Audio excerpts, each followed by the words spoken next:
Well, hello. My name's Ray. So sometimes you see me up here leading worship, but today I'm gonna be sharing. So that's awesome. I get to the real difference is I get to drink coffee while I do this, as opposed to up there when I don't get to drink coffee. So anyway, a little bit about me. So I'm married. Can we put the picture up of my family? Yeah. So this is us last week in Colorado. Let's go. And it's two pictures because, you know, every other picture gets this perspective where you see like this much of my daughter's face and the background. So this is from left to right. This is Audrey and then me and Lucy, my wife Lori, our oldest son Jacob, and Oliver. So the six of us, and it's a joy and a delight. And anyway, that's my family. So my wife, Lori, and I have lived in College Station for 21 years. So, I mean, come on, that's like, was College Station even founded when we moved here? Yes, it was. But it wasn't quite so big. It ended, you know, about Graham Road. So anyway, that was out from the edge and nobody went there. Anyway, so, and we have lived in College Station for 21 years. We were involved in a couple of different churches throughout our time and really had, as Dan alluded to last week, we were in that group of just saying, Lord, would you build something, a church in this place that really sees it as its mission to plant other churches that impacts the world, to really see your kingdom come, to see you return, that all would hear and all would know. And so we jumped in on the front end. I mean, the Hardys came and stayed at our house back before there was anything, when they were still living in Waco, and we had never met them really before, and they stayed at our house. So kudos to them for sure. But it was great, and we jumped in with the church plant and served on the team for a couple of years, and I led worship for the first couple of years with Kaylin and before he came on full-time staff. And outside of that, I have a history in software development. So, you know, I tell computers what to do and they obey every time. So come on, who doesn't love that? Who doesn't love that? And if they don't do it right, it's my fault. So, you know, it's super straightforward. I've got a background in business, so I have had part ownership in some businesses and am interested in business. But right now, what I do is I'm a husband and I'm a father, and I work in the real world, as they say, and serve in businesses and try to make things better. So that's a little bit about me. Today we're going to be continuing on in our series on Enthralled by the Word of God. And I know a couple of weeks ago, did anybody notice that Kalen had 3 sermons when he spoke? Yes. And he always has 3 songs when he leads. Anybody put that together? That's just the way he works. But loved hearing from Kalen give a kind of an overview of the Psalms. And Dan Hale came and talked about Psalm 40. And I just love hearing Dan talk. I've known him for about 20 years. And if that guy doesn't exude the heart of God, I just don't know who does. So if you have time to get to know Dan better, you should get to know Dan better, and you'll get to know the Lord better when you get to know Dan better. So that's my plug for Dan Hale, man of God. It's awesome. One more plug that I want to give you is, if you haven't had the opportunity to explore ADS, I would just say, do it. It's like a catalyst. And if you feel like I'm moving towards wanting to like live a missional lifestyle, I'm not saying necessarily go overseas, but Lord, my life is yours and I want to live on mission for you for all my days, then go do it. Lori and I went through ADS in 2011. With the Wises, they led us through ADS. It was awesome. It was the first class the church did, and there were 12 of us. It was amazing.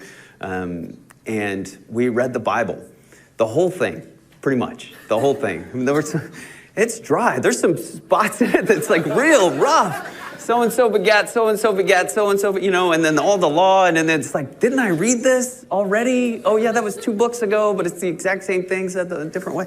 Anyway, so we read the whole Bible, and it felt like 30 other books, but I'm sure it was only 10 or 12. But more than that, we were surrounded by a community of people who were running hard after God.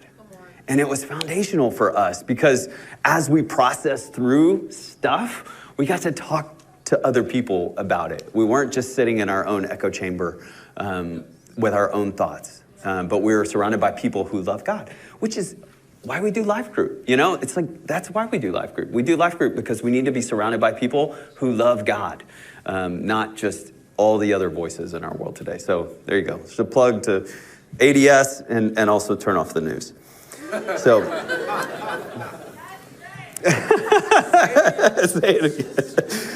Okay, so I love the Bible. I haven't always loved the Bible, but I love the Bible. It really does reflect the heart of God. And, it's by faith, really, that we believe that the Bible is the Word of God. It really is by faith. But if you guys recall, or at the beginning of the summer, Billy talked about some of the evidence behind the Bible and significance behind the Bible. It's not just by faith. So we're thankful, or I'm thankful, that it's not like raw faith, that I believe it. There's actually evidence. If you'll go back and listen to what Billy said at the beginning of the summer, go find the sermon and listen to it. There's evidence behind it. So we have both evidence and faith that we use and are activated when we're taking in the Bible. So I would encourage you, read the Bible. Yeah. Love the Bible. The heart of God is throughout the whole thing. So as much as I love the Gospels, and they tell us about who Jesus was in his time, I love, you really do need the whole thing because it gives a broad perspective. And one of the guys that's in the Old Testament that we're going to talk about today that I really love is David. Because Jesus was perfect. He was perfect. And I can't relate to that as well as I can to David. And Paul's awesome. And he wrote like half of the New Testament or 3/4 of the New Testament. But the Bible doesn't really, like Paul, when he's writing these letters, he doesn't say, oh yeah, and I messed up here and this happened. But when you look at David's life, you get all the ugly warts, which really is helpful because we all have a lot of ugly warts, or at least I do. So anyway, so that's my another plug for taking in the whole Bible. Read the whole Bible, and if you have time, dive into the life of David. So when I was prepping for this, BlueLetterBible.com, which I think Kaylin mentioned, the Bible Project, what's the one, the Bible Recap podcast, listen to that. But also, there's a guy out of Kansas City, his name's Mike Bickle. In 1998, he did like a 20, who remembers CDs? Remember CDs? He did like 20 weeks of talks on the life of David. And if I'm really honest, I've listened to 4 of those or 5 of those probably 20 times. And I don't know if I ever got past 10 or 11, but they're all out there. But if you'll Google online, Mike Bickle, Life of David, there's a series from 1998 that's really good. He really talks about the life of David, and it's in a way it's applicable to life because David was not perfect, but he loved God. And the Lord himself called him a man after his own heart. And I'm like, Lord, let that be said of me. Let that be said of me. Even if the world doesn't hear my name, if you call me a man after your own heart, then that's enough. Yeah. So we're going to look at Psalm 27. It's a Psalm of David. It's considered a lament. I know Kaylin talked about a couple of different songs or types of psalms. And this one's a lament, so, yay for that. It's real upper. But if you guys know David, I mean, what do we think about when we think of David? We think he slayed Goliath, right? So he's like a big dude or something, a big deal at least. He slayed a giant that the entire nation was terrified of. So that's kind of a big deal. And I think he was a king. You know, it's like if we just kind of surveyed the land, I think we could land on that. So he slayed a giant and he was the king of Israel. Well, what do mighty warriors and kings have to complain about? I mean, when we talk about a lament, it's really kind of a long complaint. I'm just putting it before the Lord that this is the problems that I have in life. Well, when we look at the life of David, really through 1 Samuel, so the entire book of 1 Samuel-ish, maybe the second half, David's introduced, and it kind of walks through his life before he was king, and then 2 Samuel is David as king. So you can go back and read through 1 Samuel and find out a lot about David's life before he was king. So he was anointed king over Israel while another king was still in place. King Saul was still in place, and the prophet of Israel, the last judge of Israel, Samuel, came to town. They had a big feast, and David was such a big deal in his family that he wasn't even invited. I mean, he was left in the field taking care of the sheep. So I'm like, I don't know how old you have to be to take care of sheep alone in a field. You got to be at least 10 or 12, right? But wasn't even invited. Like, how does that happen? Where the whole family was invited and he wasn't invited, and Samuel said, Jesse, don't you have more sons? The Lord says, it's among your sons that I'm going to find my next king, that there's a man after a man. So, you know, at 12, I don't know how that works out, but there's a man after my own heart. Don't you have any more sons? And they had to wait. Samuel waited for them to go get David. So not really considered much in his family, is what I would propose to you. Not considered much. So he was anointed king. And then a couple years later-ish, he slayed Goliath. So the entire Israeli army cowered in fear. David stands up and says, who is this uncircumcised Philistines that mocks God and the armies of the living God? And he takes 5 stones, and with one, he basically knocks out Goliath and then takes Goliath's sword and finishes the job. And everybody rejoices. And the king says, David, you're awesome. Have my daughter as your wife. And David's like, this is awesome, you know? I don't even have to do anything. I already done it. And so David's given Saul's daughter. He's in Saul's household, but then ends up back taking care of sheep. Like they have to, so if you kind of follow the life of Saul, he's king for several months and then disobeys God. And God says, I've rejected you as king. And during that time, it's like real tumultuous for Saul. And at some point, an evil spirit comes and torments Saul. And so, not like at one time, but like it would come in periods and torment Saul. And so they look throughout the country for somebody to come and play an instrument, to play music for Saul, and the evil spirit would leave him. And the person chosen to do that was, anybody? David. That's right. So, champion of Israel. They sang a song about him. The virgins of Israel would sing the song, Saul has killed his thousands and David his tens of thousands.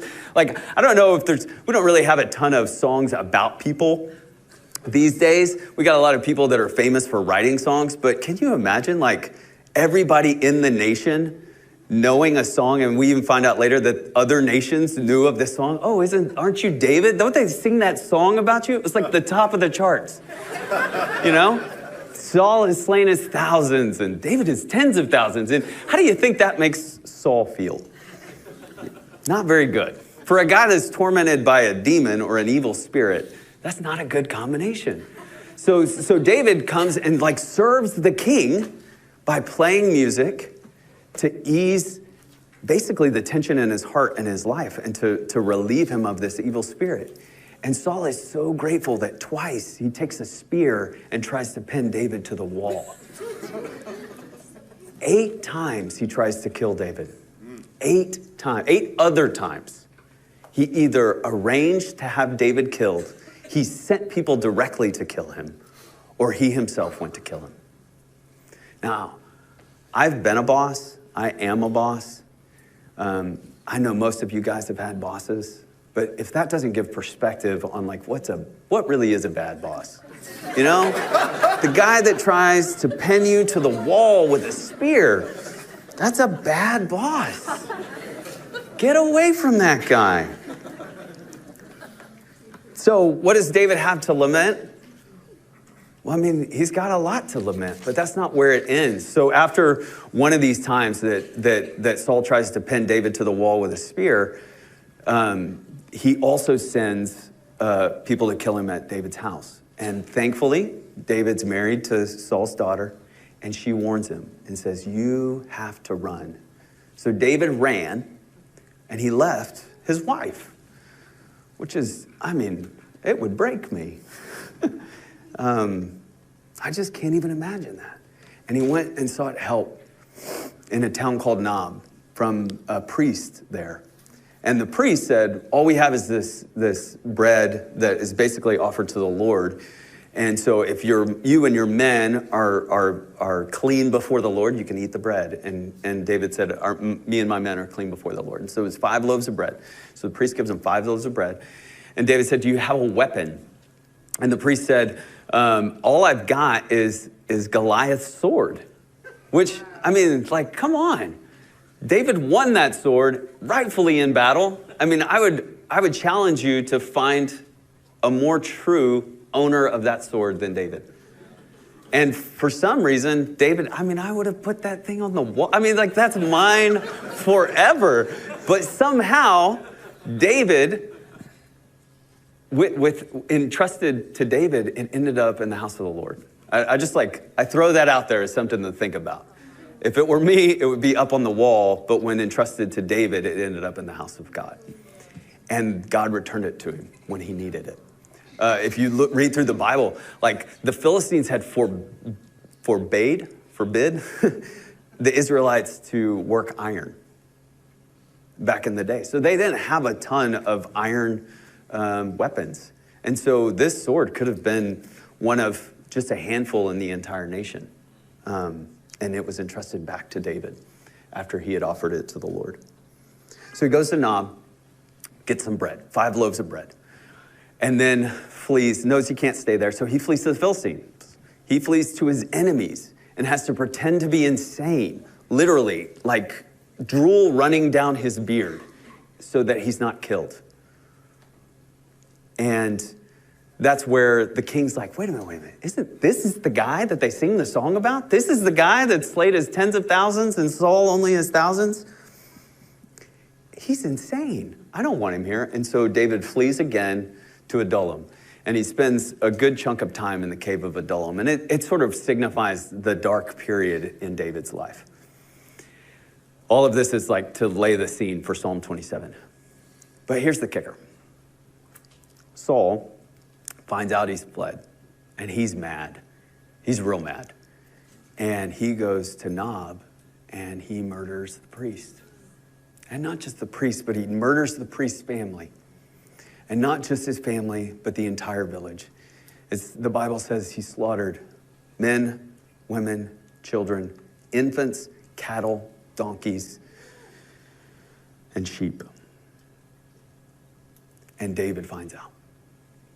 He's in the cave of Adullam, and news comes to him that the guy he got 5 loaves of bread from had died, and his family had died, and their entire village was wiped out because they helped David. And when we look at it, sure, there's all this other stuff that's happened, but that's worthy of a lament. And there's a lot of things that could have risen up in David in that moment. And I think that and when we look at scholars, most would agree that this is the time that he wrote this psalm. And so let's take a look at it and see what rose in the heart of David. All right, starting in verse 1, and we're going to read 1-3. The Lord is my light and my salvation. Whom shall I fear? The Lord is the stronghold of my life. Of whom shall I be afraid? When evildoers assail me to eat up my flesh, my adversaries and foes, it is they who stumble and fall. And though an army encamp against me, my heart shall not fear. The war rise against me, yet I will be confident. He starts it out with, the Lord is my salvation and my light and my stronghold. The Lord doesn't bring salvation. The Lord doesn't bring light. The Lord is his light and his salvation and his stronghold. He's sitting in a cave in Adullam.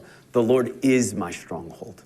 He set his hope and his faith, not in like the things that he can do to protect himself and the people that he loves.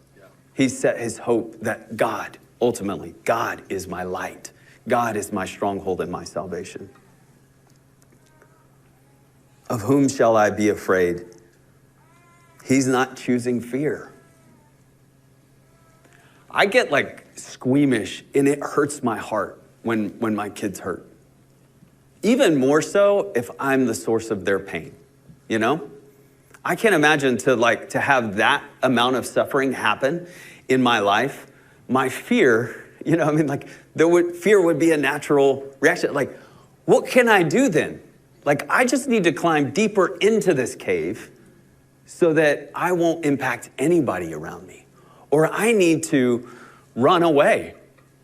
You know, God had anointed David king over Israel. There were promises on David's life. There was an opportunity for him to say, God, it's not worth it if all these people are going to die. If everywhere I go, Saul finds out and does the exact same thing, it's not worth it. I'll just run away from your plans and your purposes for my life so that nobody else gets hurt. That was an option for him, realistically. Another option was, we find out in 1 Samuel 22, that basically an army had come to him.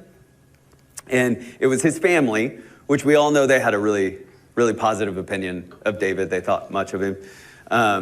And not only that, but I think they're probably also afraid for their lives. I mean, if they had heard what Saul did to the priests that helped him, I think there's probably a little bit of, well, if we stay here, we got nothing. But if we run to David, at least we'll be with him and maybe he'll protect us because he killed Goliath. You know, there's something there.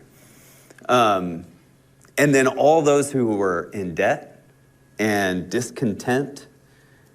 And there was one other thing I can't remember. Basically, all the people who were dissatisfied with their lives came to David. There were about 400 people that joined with him. So he had a little bit of an army of people that, you know, and just as an aside, if you find yourself surrounded by people who are discontent with life and they're asking you to lead them, they're not going to be content with your leadership. I mean, that's it's baked into the sauce there, you know? And so not like who I would choose. I'm like, at the end of 2 Samuel, it talks about the mighty men of David. Give me the mighty men of David when they're mighty men, not the mighty men of David when they're discontented, which is basically what we see. Because they spent time with David, they became the mighty men of David. So he's got a little bit of an army. He could legitimately pose some kind of a threat. He could have fought. So he could have run. He could have hidden deep in the cave. He could have fought. Fight, flight, and really just surrender and give up. Those were kind of his options. But instead he says, I'm not going to fear. Of whom shall I be afraid? I will not fear. He's not crossing his fingers thinking, God's going to come through for me. He also expresses confidence. Though war rise against me, yet I will be confident in the Lord. And I would propose to you that he's not confident, again, because he's like hoping against hope, dreaming the impossible dream that God's going to come through. He's full of confidence because he knows how God has come through. So this is where it gets real practical, the first place where it gets real practical for us.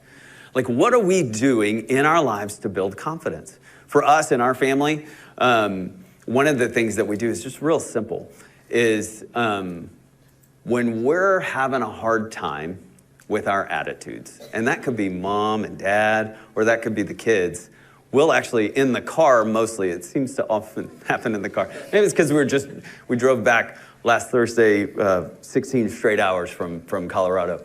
But when we're in the car and there's grumbling and complaining, a lot of times we'll take turns, and mom and dad will do it too, where just name the things you're thankful for. Let's just go around and we're each gonna say something we're thankful for. And you know what happens is, I'm thankful for grandparents, I'm thankful for food, I'm thankful for my toy, I'm thankful for the internet or air conditioning. You know, they don't have that in Colorado. The Lord himself provides the air conditioning at night, which is amazing. But we'll just go around saying things that we're thankful for. And the outworking of that is we remember things to be thankful for. Because you don't get a pass in our car. You don't get a pass if you can't remember. It's inexcusable. I mean, we've got too much to be thankful for. And so we discipline ourselves to call out the things that we're thankful for. And because we discipline ourselves and we don't get a free pass, they remember the things to be thankful for. And I remember the things to be thankful for because I don't get a pass either, you know, because I'm just as much a member of the family. The World English Bible is a translation, and it says in Psalm 50:23, whoever offers the sacrifice of thanksgiving glorifies me and prepares his way so that I will show God's salvation to him. The way we say it in our family is a thankful heart prepares the way for us to see the salvation of our God. Amen. Thankfulness makes a way. It builds confidence that because the Lord provided me with food to eat, I don't need to complain that I'm hungry because he provides me food to eat. And because he's done it over and over and over and over and over again in the past, I can have confidence that he's going to do it in the future, that he's going to make a way. So my challenge to you really is to focus on things that you're thankful for. When you're going to work, when you're going to lunch, when you're coming home from work, when you're frustrated, especially when you're frustrated a little bit and you don't feel like you should be, focus on the things that you're thankful for. Because it's gonna lay a foundation of trust and confidence in God, which doesn't necessarily automatically flow. You don't necessarily think, oh, thankfulness, lays a foundation for trust in God. But what God says is that when we are thankful for him, especially when it's a sacrifice to be thankful for him, or be thankful for the things, thank you for my job that I don't really like today, or thank you for this person that's frustrating in my life. When it's a sacrifice to be thankful and we mean it, that it actually paves the way for us to see the salvation of our God. It paves the way for him to come to our rescue. And so David, on some level, had done some amount of that, because he had confidence that God was going to come through, because he knew who God was and had been in his life. All right, let's continue. Verse 4, one thing I've asked of the Lord, that will I seek, that I may dwell in the house of the Lord all the days of my life, to gaze upon the beauty of the Lord and to inquire in his temple. For he will hide me in the shelter in the day of trouble. He will conceal me under the cover of his tent. He will lift me high upon a rock. And now my head shall be lifted up above my enemies all around me, and I will offer in his tent sacrifices with shouts of joy. I will sing and make melody to the Lord. If I'm really honest, I've been in semi-charismatic churches for the last 20 years, and the one thing I ask of the Lord, that will I seek, that I may dwell in the house. It's like a big deal, in some churches. It's like a really big deal. And so I remember reading this. It was in the last couple of years where I actually thought, is David saying, Lord, if you get me through this, I'm going to serve you all the days of my life? Is that what he's saying? And I would say there's probably a reasonable temptation to ask that question, to say, is David just saying, Lord, if you'll get me through this, I'll serve you all the days of my life? And I just want to address that and say, if we look at the whole of David's life, what we see here is that David is asking for what his heart desires most. And it's an opportunity I think that the Lord offers us many, many times. There have been seasons in my life when I'm spending time with Jesus, and I feel like he's asking me over and over again, Ray, what do you want? What do you want? I don't know, Lord, And so I'll do my best to answer the question. And what it reveals is what Jesus said, where your treasure is, there your heart shall be also. Like David knew where his treasure was. And so the practicality for us is to know where our treasure is. Where is your treasure? What do you want more than anything else? Because what you want more than anything else really is where your treasure is. Like, I just want to be left alone. Like, that's honest. And God's not afraid of that. Right. Like, I just don't want any trouble. I mean, that's honest, I just don't want to work anymore. That's honest, And I think there's an opportunity for us to say, Lord, this is where I'm at. Yeah. And it doesn't actually sound like what you would want for me, but it's where I'm at. Can you help me in the midst of this? Can you help me? Like, either help me to feel better about this by reading your word and looking at it, like in a biblical way, not in like I'm just going to ignore it and feel better about it, but or change my heart so that what I want is what you want. Yeah. But I think it's crucial that David recognizes what he wants. It's known to him. What he wants is to be in God's presence. He also wants to be safe. He says, for he will hide me in the shelter, in his shelter in the day of trouble. He wants to be safe. He will conceal me under the cover of his tent. You know what else he wants? He wants to be exalted, which doesn't sound, I'm like, he wants to be exalted? He wants to be exalted by God. He's had the exaltation of man. David's slain his thousands, or Saul's slain his thousands, David his tens of thousands. He's had the exaltation of man. And that leads to your boss trying to pin you to the wall with a spear. He doesn't want the exaltation of man. He wants the exaltation of God. And what does he want it for? He wants it so that he can offer in his tent sacrifices with shouts of joy. I will sing and make melody in my heart. That's like when we're looking at what it is to want. I mean, to me, that's the picture. That's like the goal, And we can be honest along the way and say, God, I'm not there yet, but I want to be there. I mean, if you look in Revelation, there's like these 24 elders that all have these huge golden crowns, and they lay their crowns before the Lord. I don't understand why they have crowns.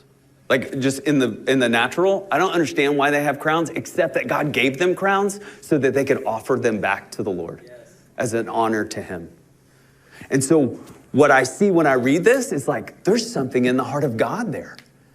That it's okay to say, Lord, I want to be exalted. I want to be in your presence, or I want to be in your presence. I may not want to be in your presence right now, but I really do want that because I think it's good. I want to be safe. I want to be hidden in you somehow, that you would protect me from these guys trying to kill me. Yeah. And then I want to be exalted by you so that I can take that exaltation and give it back to you and glorify you in it. That's how David responds in this moment.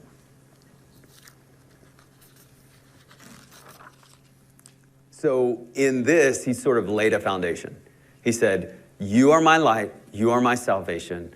I'm going to trust in you and have confidence in you. I know what I want.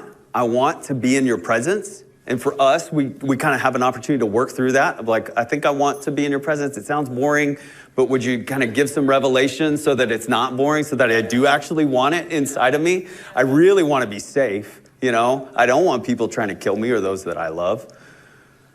And I would love to be exalted by you. That sounds pretty good, right? And then I want to have the power and the humility to then give it back to you. So he lays that foundation, and then he actually makes his petition before the Lord. So when that's kind of the model that I'm seeing in Psalm 27. It's like when we're in this spot where bad things are going down, we like lay the foundation of, you're the one that I'm trusting.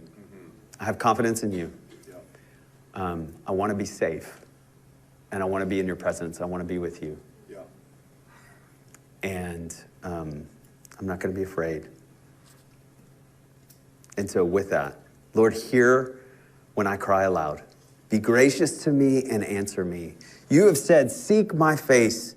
And my heart says to you, your face, Lord, do I seek. Hide not your face from me. Turn not your servant away in anger. Oh, you have been my help. Cast me not off. Forsake me not, O God of my salvation. For my father and my mother have forsaken me, but the Lord will take me in. Teach me your way, O Lord. Lead me in level path because of my enemies. Give me not up to the will of my adversaries, for false witnesses have risen against me, and they breathe out violence.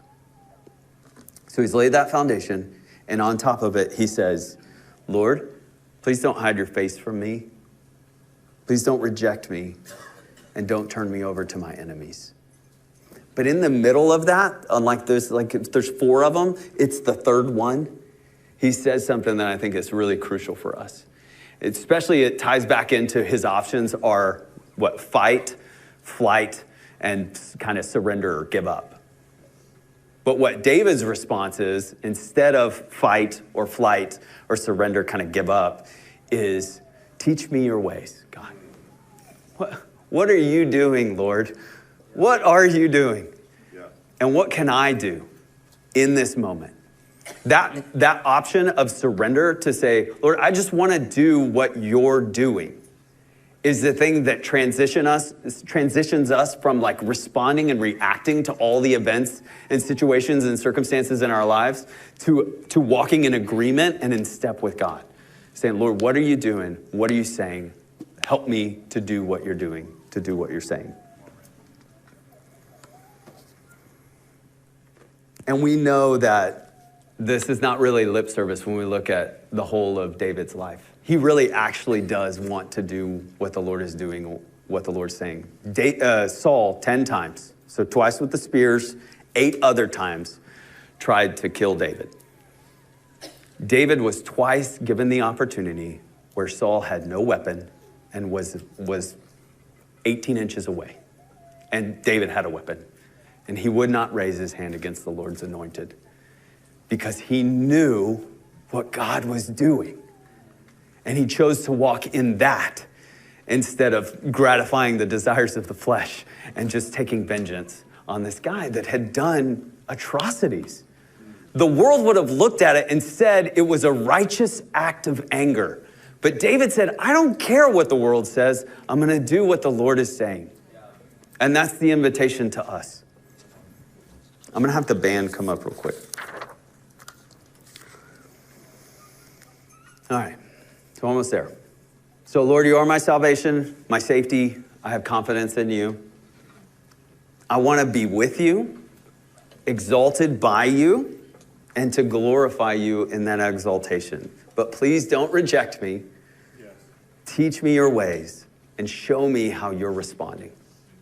So when put in situations where we're afraid or where we have regret,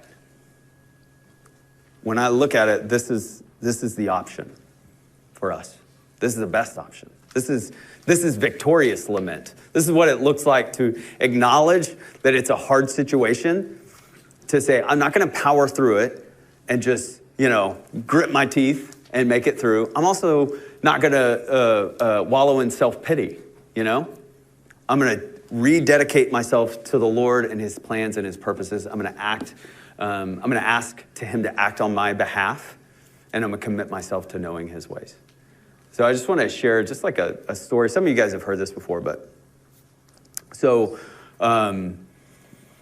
in 2015, my wife had a dying spell.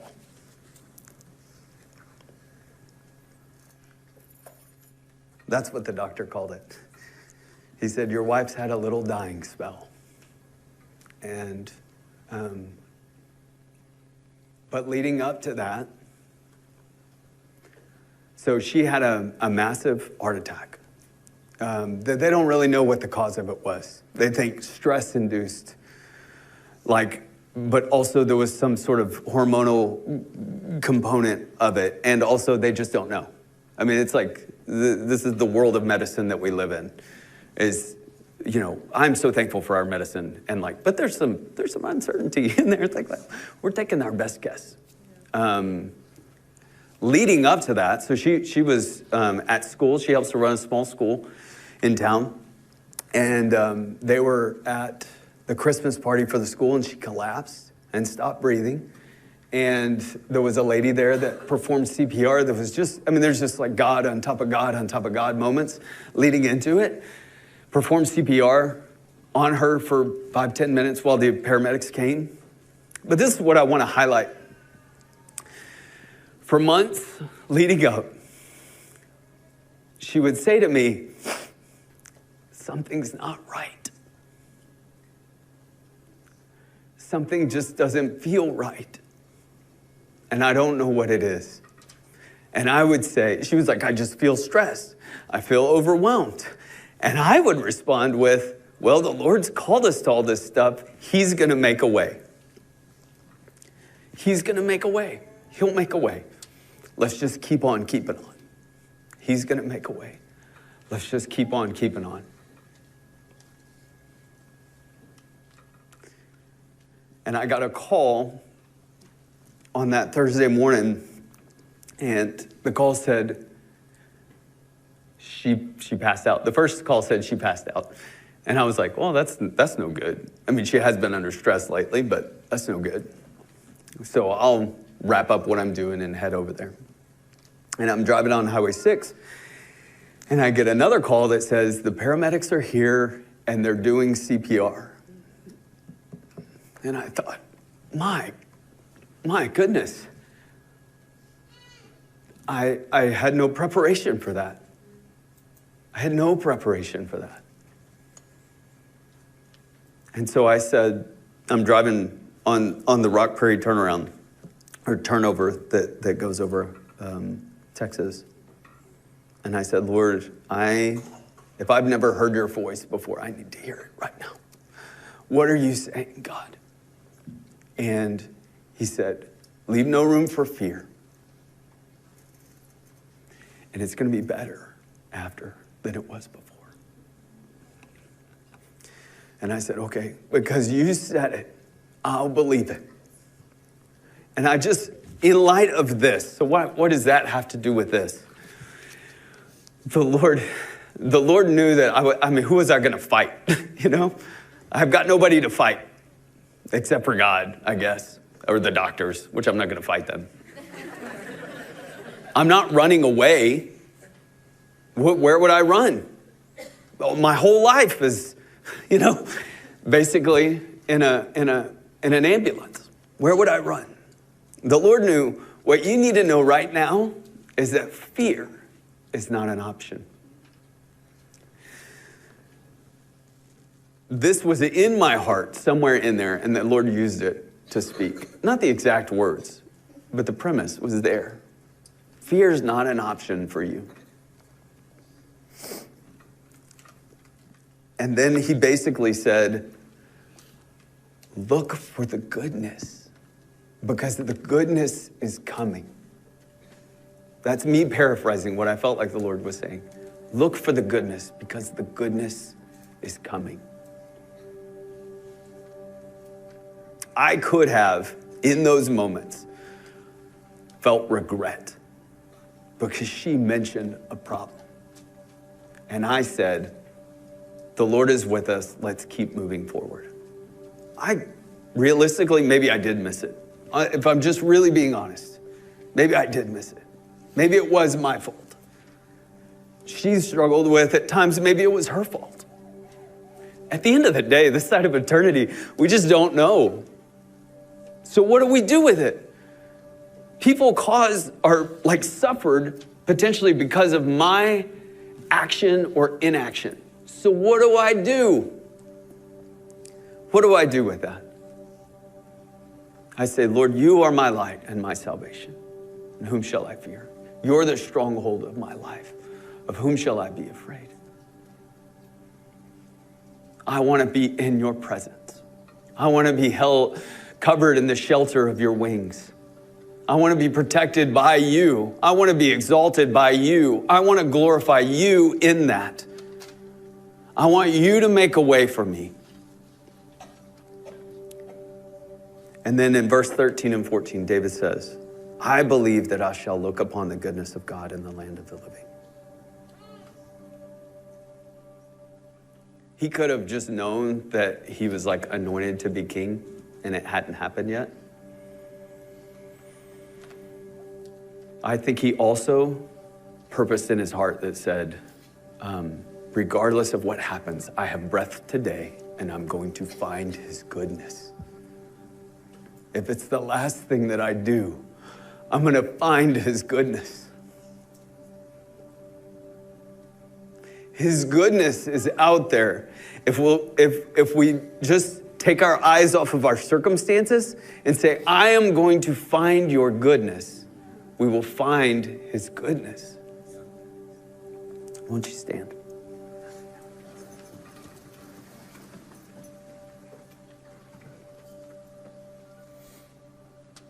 My challenge to you is to read the Bible because it's good. There's like good stuff in it. There's life changing, there's life altering, there's life stabilizing truth in the Bible. He'll actually go before you and make a way for you. In this world, we'll have trouble. We will have trouble. But when he goes before us and makes raised places lower and low places high, we don't experience all the trouble that's there. He's essentially gone before us and made our way smooth. I don't know how that works. I'm not saying life is all sunshine and roses or rainbows or whatever, But I'm saying when we set him before us, we will not be shaken. When life comes at us, we'll have an anchor. And if we don't know what his word says about who he is and how he responds, then we're shaken. Like a reed in the wind is what the Bible says, tossed to and fro, because we don't know who he is. But when we know who he is and he speaks to us and we recognize that's in line with the Bible, we can stand on it and find strength and grace in it for the day. So this is how I want us to respond. We're going to sing, and I'm going to pray, and we're going to sing, and we're just going to invite the Lord to bring to mind his goodness and the things that, honestly, that we should be thankful for. Yeah. So, Lord, you are good, God. You're gracious and you're kind and you're merciful, and there's none like you, God. You have set breath in my lungs, God. You've given me a place to lay my head. You've set the lonely in families.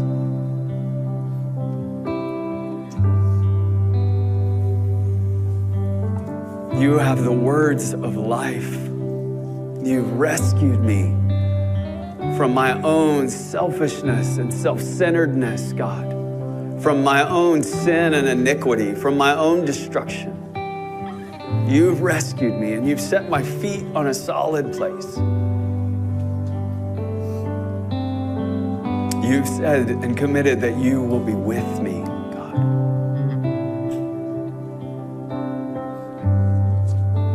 You will not abandon me.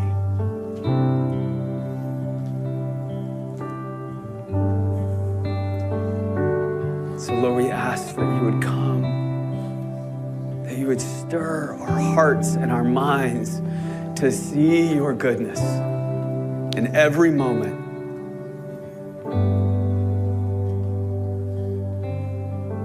We love you, Jesus. We love you, God.